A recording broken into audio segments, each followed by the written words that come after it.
നമ്മുടെ നിവാൻ മോൻ കാര്യമായിട്ട് രാത്രി പഠിക്കുകയെന്നേ.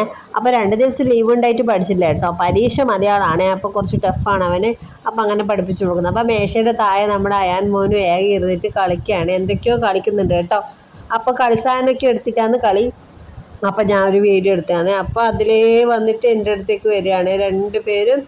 അങ്ങനെ കലാപരിപാടികളെല്ലാം കഴിഞ്ഞ് കുറച്ച് മുരിങ്ങയിലുണ്ട്. രാവിലത്തെ കലാപരിപാടിയാണ്. രാവിലെ നമ്മളിന്ന് മുരിങ്ങച്ചപ്പ് കുറച്ച് എന്തിനാന്ന് വെച്ച് കഴിഞ്ഞാൽ നമ്മൾ ഉണ്ടാക്കാൻ പോകുന്നത് ഇന്ത്യൻ ദോശയാണ്. പിന്നെ കാബേജ് ബീട്രൂട്ട് വറവുണ്ട് ഉച്ചക്കേക്ക്. അപ്പോൾ ഇന്ത്യൻ ദോശയാക്കാനുള്ള തയ്യാറെടുപ്പിലാണ്. അതിനാണ് മുരിങ്ങയില.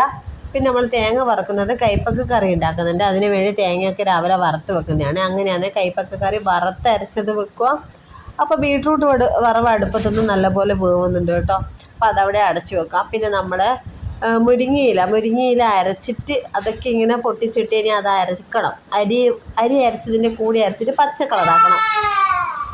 അങ്ങനെ ഓറഞ്ച് കളറാക്കാൻ നമ്മൾ ക്യാരറ്റ് പുഴുങ്ങാൻ വെച്ചിട്ടുണ്ട്. അപ്പോൾ അരി അരച്ചു കേട്ടോ. പിന്നെ അപ്പോൾ അതിനിടയിൽ കൈപ്പക്ക കറി ഉണ്ടാക്കാമെന്ന് വെച്ച് കൈപ്പക്ക കറി വേവിച്ച് വെച്ചു. പിന്നെ ഇതാ നമ്മുടെ അരിയിലേക്ക് മുരിങ്ങയിലയും കൂടി ഇട്ട് അരച്ച് നല്ല പച്ച കളറാക്കി എടുത്തു കേട്ടോ.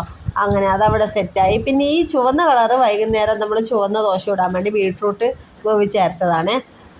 അപ്പോൾ ഓറഞ്ചും ആയി, ക്യാരറ്റൊക്കെ ഇട്ട് അരച്ചു. അങ്ങനെ 3 കളറോടെ വെച്ചിട്ട് നമ്മൾ ഇന്ത്യൻ ദോശ ഏകദേശം റെഡിയായി കേട്ടോ. ഓറഞ്ചും വെള്ളയും പച്ചയും എല്ലാം 3 കളറും അടിപൊളിയായിട്ട് നമ്മൾ ദോശ അടിപൊളിയായി കേട്ടോ. അപ്പോൾ ഇന്നത്തെ നമ്മുടെ ദോശ എങ്ങനെയുണ്ട്, എല്ലാവർക്കും ഇഷ്ടപ്പെട്ടിട്ടുണ്ടെങ്കിൽ ഒരു കമൻറ്റ് ചെയ്യണേ.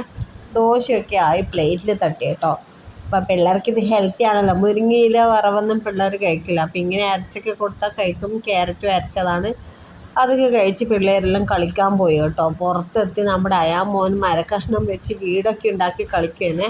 നമ്മുടെ മണി ട്രീയെല്ലാം നല്ലപോലെ വളരുന്നുണ്ട് കേട്ടോ. അപ്പോൾ കുറേ കുഞ്ഞു കുഞ്ഞു മരക്കഷ്ണമുണ്ട്, അത് വെച്ച് വീടുണ്ടാക്കലാണ് ഇന്നത്തെ കലാപരിപാടി. അപ്പോൾ അതൊക്കെ കഴിഞ്ഞ് പൈപ്പിൽ കുറച്ച് വെള്ളം എടുത്ത് കറിവൊക്കെ ഇട്ട് നിന്നിട്ട് അങ്ങനെ പോകുന്നതാണ്. അവിടെ നിന്ന് വെള്ളം ഉള്ളതുകൊണ്ട് ചാടിക്കിടക്കുന്നതൊക്കെ നമ്മുടെ അയാമ്മ. അപ്പോൾ അതൊക്കെ കഴിഞ്ഞ് ഇങ്ങനെ നടന്ന് പോവാന്ന് ഓരോ കളി സാധനം എടുക്കാൻ. അപ്പോൾ നമുക്കിന്ന് കുറച്ച് ചെമ്മീൻ കിട്ടിയിരുന്നു. അതിങ്ങനെ കഴുകി വൃത്തിയാക്കിയിട്ട് അതൊക്കെ പൊളിച്ച് ഒരു ഫ്രൈ രൂപത്തിലാക്കി എടുക്കണം. അപ്പോൾ അതിന് വേണ്ടി കഴുകി വൃത്തിയാക്കുന്നതാണ്, എന്നിട്ട് പൊളിക്കണം. അപ്പോൾ നമ്മൾ രാവിലെ കൈപ്പക്ക കറി വെച്ചല്ലോ, അത് കാണിച്ചു തരാം. കൈപ്പക്ക കറി ഇതാ അടിപൊളിയാണ്. വീഡിയോ ഇഷ്ടപ്പെട്ടാൽ ലൈക്ക് ചെയ്യണം, കമൻറ്റ് ചെയ്യണം, ഷെയർ ചെയ്യണം. ബൈ.